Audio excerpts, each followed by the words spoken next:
Nếu để ta lỏng cho con trâu hết xuống, cho tôi con trâu này nó. Này các bạn thấy chưa, sống mềm bén rất là tuyệt. Đấy, chúng con chim này vẫn còn sống cơ. Tại gió mạnh quá, gió mạnh quá.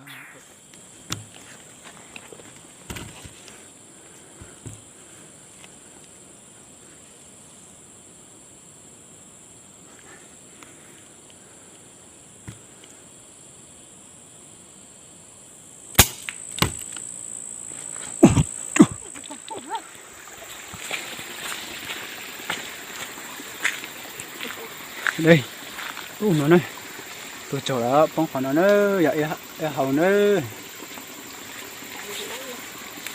đang đồng, wow,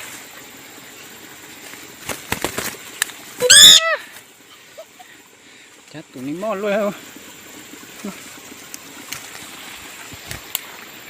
nó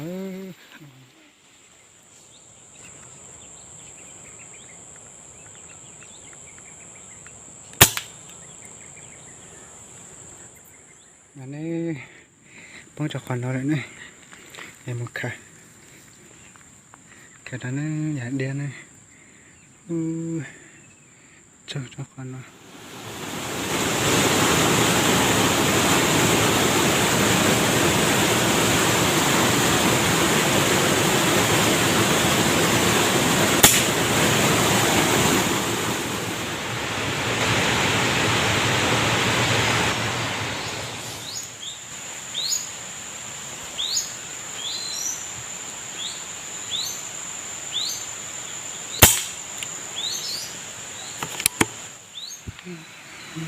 Tụi nó này, tôi cho con nó.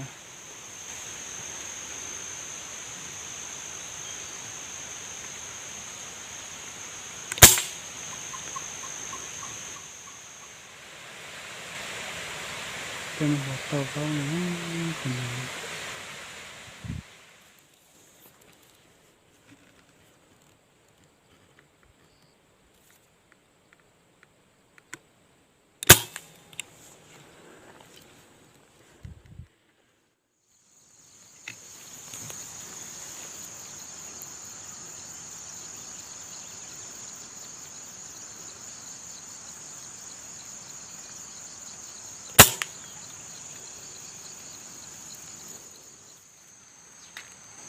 Đấy, tới từ trời nữa, từ này trời, tới mà trời nó tới sửa trời này, tới trời này hồi trời thì tới sửa tới trời tới mà trời này.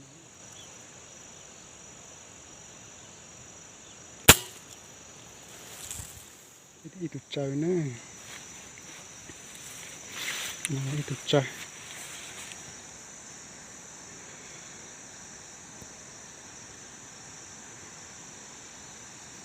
Gia hành lên nó chả phải bề nào mà lên thì về tàu mình gia hành lên nó.